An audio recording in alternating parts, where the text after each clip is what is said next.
Estamos de volta com o programa Você é um Sucesso. E o nosso entrevistado de hoje é o jornalista Miguel Oliveira, ele que é proprietário do jornal O Estado do Tapajós, aqui em Santarém. Boa noite, Miguel. Boa noite, Paulo. Seja bem-vindo aqui no nosso programa. É um prazer estar aqui também. Você é santareno da gema, né, Miguel? Comedor de peixe. Olha, eu sou, não pareço, né?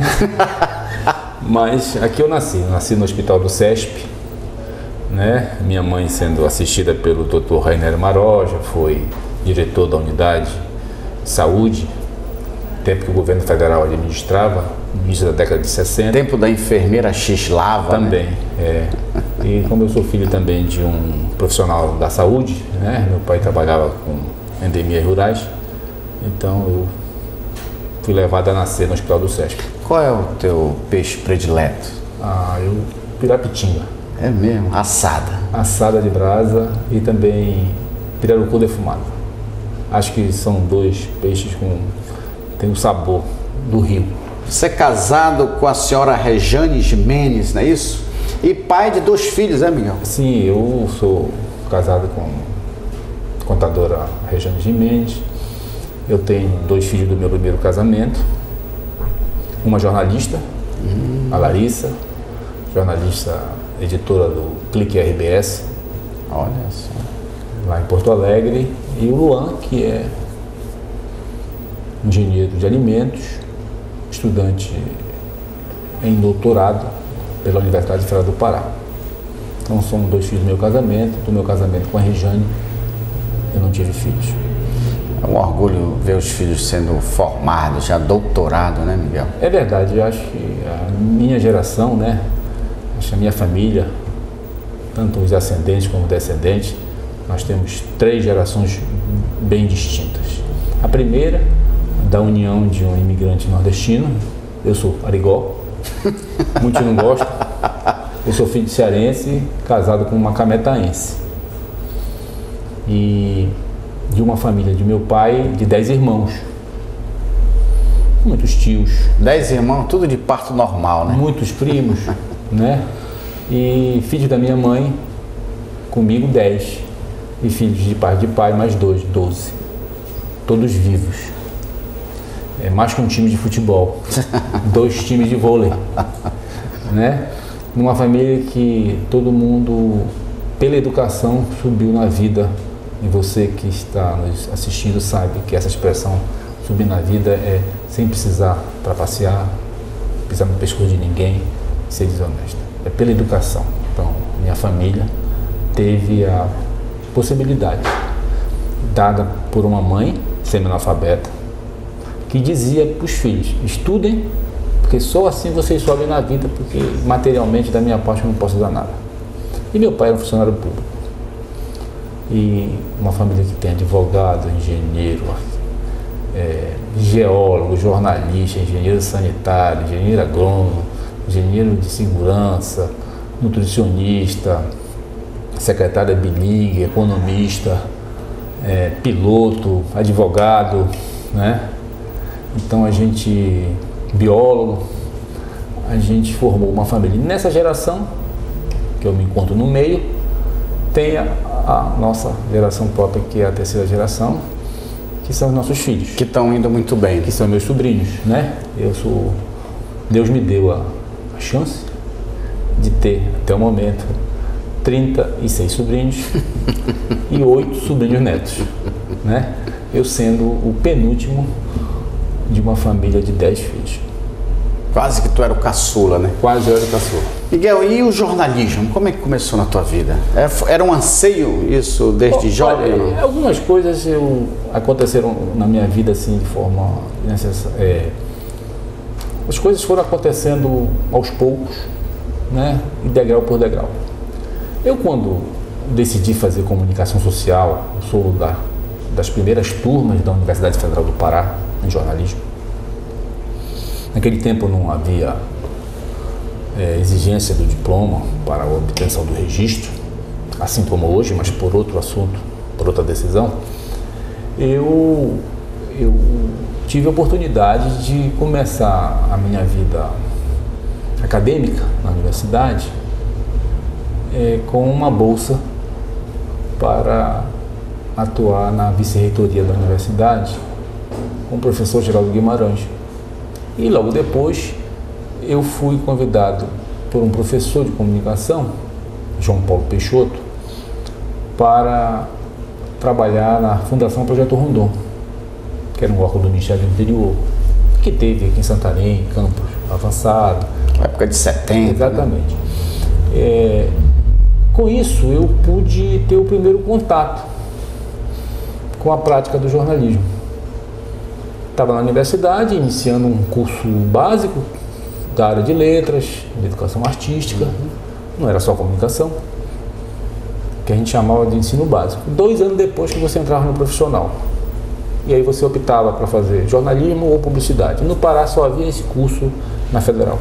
Bem, eu fiz o meu curso de jornalismo em Belém, trabalhei em Belém, em vários veículos. Quais veículos você trabalhou lá mesmo? Eu trabalhei no SBT, quando ainda se chamava TVS, assim que o Silvio Santos implantou a televisão em Belém, né?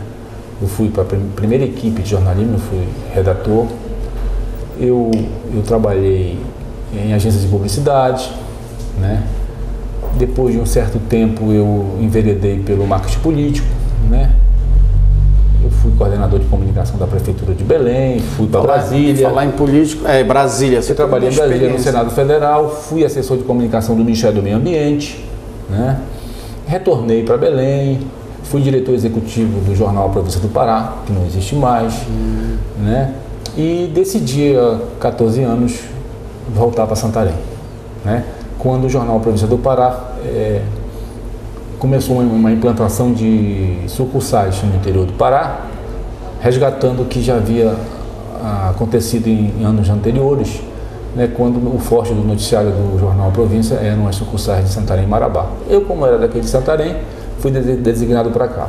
Mas aí, passado 2 anos com o jornal Província do Tapajós, a empresa em Belém teve dificuldades financeiras, né? O jornal em Santarém ia muito bem, mas a matriz ia muito mal. E que, como ele era impresso em Belém, acabou afetando o jornal.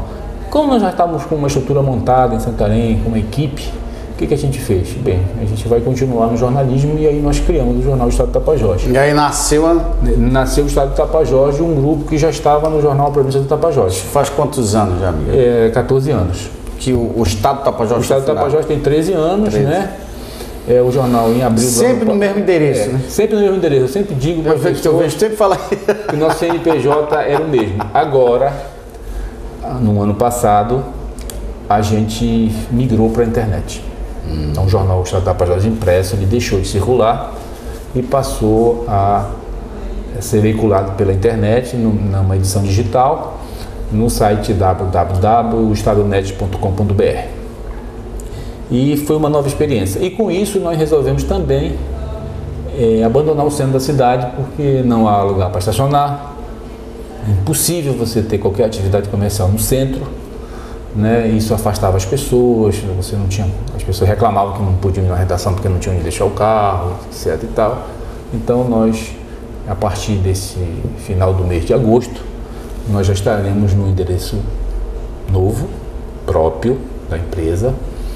Mas, Paulo, tem um detalhe, a gente tem como referência física apenas o novo jornal, porque como nós estamos na área digital, nós estamos espalhados, pessoas que trabalham estão espalhadas pelo Brasil. Por exemplo, os principais colunistas do jornal Estado do Tapajós Online, eles moram em São Paulo. São santarenos ou são paraenses que estão lá e que escrevem regularmente, mantêm as suas colunas. Não há necessidade de estarem aqui em Santarém. Então a gente tem uma nova sede para inaugurar agora no final do mês de agosto, apenas como uma referência física da licença do jornal, mas ele está realmente com 1 ano e 3 meses. Quantas pessoas estão trabalhando contigo lá? Olha, a nossa equipe hoje é uma equipe assim bem diversificada. A reportagem, nós temos 2 repórteres, entendeu? Que cobre assuntos definidos. Porque, Paulo, a nossa experiência nessa área, eu sou um dinossauro, eu vim do jornalismo impresso, né? Eu sou do tempo da gráfica, do papel, né? Então foi uma decisão muito difícil. Você chegar e dizer, olha, a partir de agora o jornal não circula mais em papel, nós vamos entrar na internet. Porque é um veículo novo. Então nós trabalhamos com pauta definida, nós não cobrimos o factual. Tipo assim, nós escolhemos alguns assuntos, alguns temas e nós fazemos uma cobertura em cima desses temas, que permite um jornalismo de qualidade, de profundidade. Não nos interessa a batida de um carro debaixo de um sinal, nos interessa uma estatística que pode me mostrar que durante um ano, naquele sinal, aconteceram números de acidentes. Por que isso acontece? Porque não tem sinalização, porque a via é mal projetada. Não tem faixa. Não tem faixa. Isso, o factual em si, a não ser que o factual seja algo muito importante, de comoção, e aí nós não podemos deixar de cobrir. Mas os nossos temas são voltados ao meio ambiente, né? Nós temos uma pauta muito bem definida com relação ao meio ambiente, a cobertura sobre mineração, entendeu? As questões de terra e de infraestrutura, de negócios na região, de mineração, entendeu? A gente tem áreas de excelência, quer dizer, que nós temos jornalistas como o Lúcio Flávio Pinto, né, que é um conhecedor da Amazônia, premiado, né, que faz com que a gente tenha uma cobertura selecionada. Eu não gosto de fazer comparação com os demais sites, demais veículos digital, mas assim, a gente conseguiu em um ano, né, mais de 1 milhão de acessos, sem mostrar mulher pelada, sem mostrar cadáver, sem abrigar anônimos para ofender desafetos. Fazemos um jornalismo proativo, né, em defesa dos interesses da região, em defesa dos interesses difusos da população, que são aqueles interesses, as pessoas têm direito à saúde, têm direito à educação, né, têm direito à mobilidade. Nós estamos acompanhando o que acontece na cidade, a questão do clima, da temperatura, da expansão urbana. Essa é a linha de jornalismo que nós escolhemos. Estamos entrevistando o jornalista Miguel Oliveira, ele que é proprietário do jornal Estado do Tapajós, que atua agora na internet. E daqui a pouco a gente vai tocar nesse assunto. Blog, site, jornalismo, blogueiro. Não sai daí, daqui a pouco a gente retorna.